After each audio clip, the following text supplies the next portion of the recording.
falar um pouquinho aqui sobre quando Deus pede algo. Seria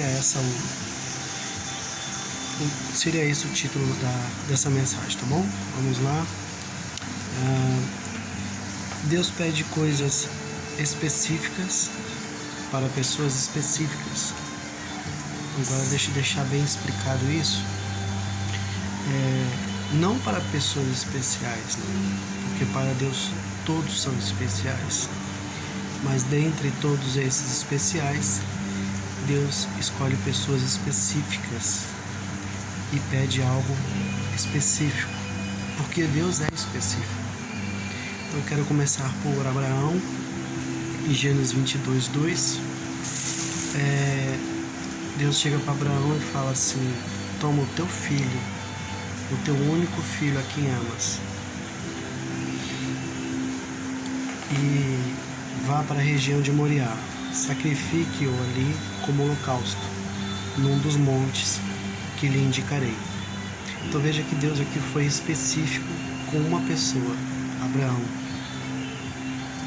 E ele foi específico quanto a pessoas, lugar, tipo de oferta. E o resultado, dessa obediência que Abraão teve ao pedido de Deus,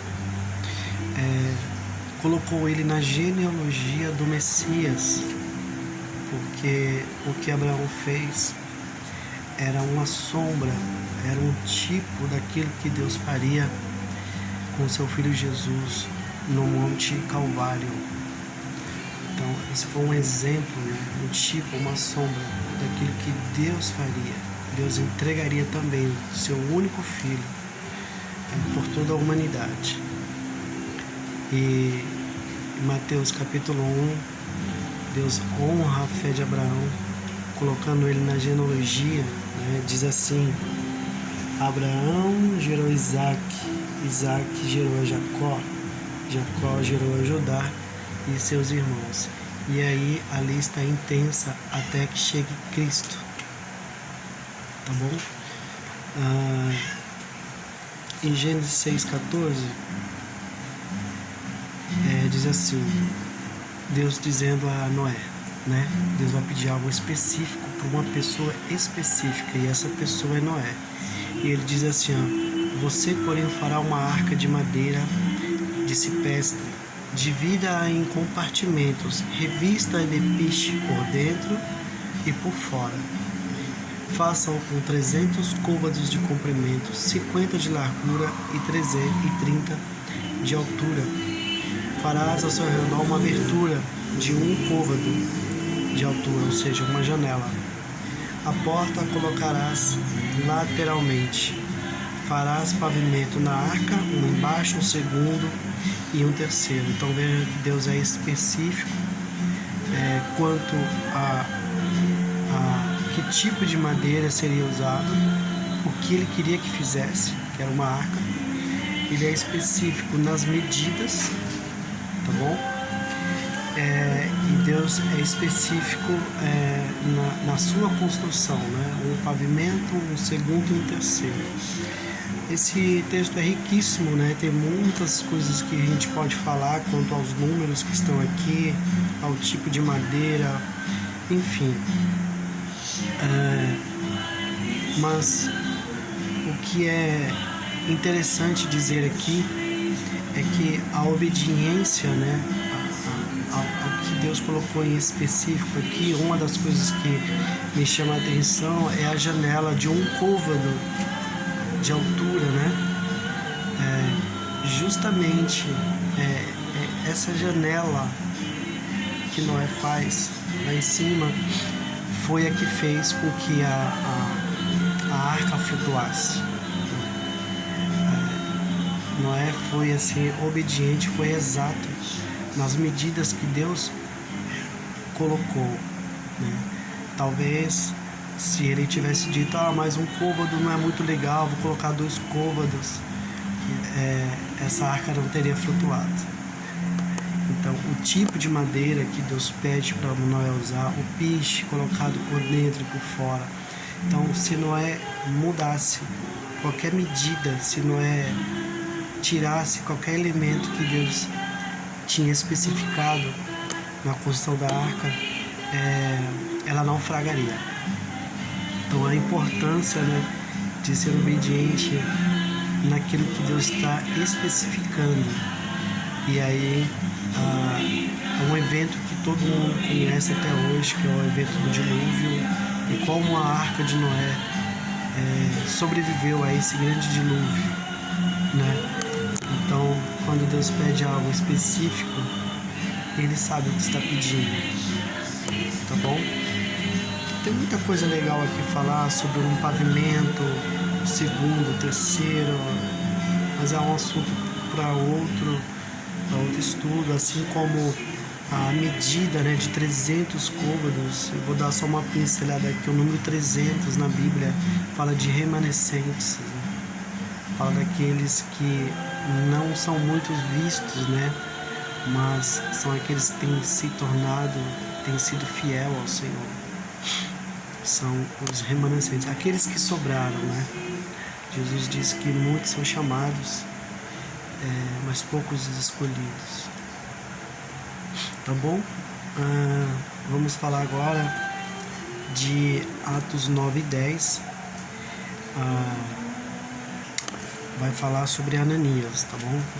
Em Damasco havia um discípulo chamado Ananias. O Senhor o chamou numa visão e o Senhor disse: vá à casa de Judas. Não é aquele Judas que traiu Jesus, tá bom? É um outro Judas. Diz assim: vá à casa de Judas, na rua chamada Direita, e pergunte por um homem de Tarso chamado Saulo. Ele está orando numa visão. Viu um homem chamado Ananias chegar e impor-lhe as mãos para que voltasse a ver. Veja como Deus é específico, né? Ele chama a Ananias, ele manda ir para uma casa, que é de Judas, dá o nome da rua, chamada Direita, e o nome da pessoa que ele encontraria ali, que era um homem chamado Saulo, e ainda fala da onde é a origem dele, de Tarso. E também especifica o que estava acontecendo com Saulo, né? Nessa visão, ele viu o Ananias chegando e impor-lhe as mãos para que ele voltasse a ver. Agora, Ananias, no momento, ele questionou. Ele falou: Senhor, mas esse homem, ele tem perseguido a igreja, ele tem matado cristãos, ele é um perigo, né? Aquela coisa toda. Mesmo assim, relutante, ele foi lá e obedeceu aquilo que Deus tinha mandado. Agora veja bem, se Ananias não tivesse ido, hoje nós não teríamos Paulo e as suas cartas, ou seja, metade do Novo Testamento. Então, a obediência, né, desse homem, mesmo debaixo de temores, de medo, ele foi lá e obedeceu aquilo que Deus tinha especificado para a vida dele.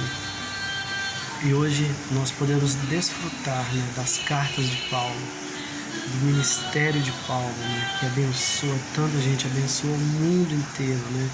Talvez você pegue um livro hoje de um autor renomado e você se deleita no livro, mas Paulo escreveu cartas, né? Foram apenas cartas que hoje são instrumentos, né, de edificação, de libertação,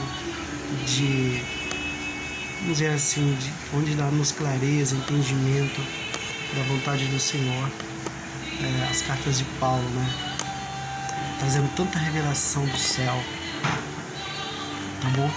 Então, se Ananias não tivesse ido, hoje nós não teríamos as cartas de Paulo, tá bom? E a palavra Ananias quer dizer graça de Deus, porque Paulo ele vivia debaixo da lei, e Deus usa a vida de Ananias, um homem simples, para levar a graça de Deus, né? Abrir os olhos de Paulo, para que ele pudesse ver o Senhor.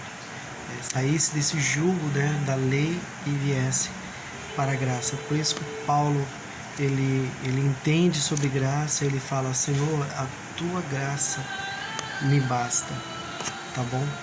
Quando estamos debaixo da lei, né, nós somos perseguidores, nós somos legalistas, mas debaixo da graça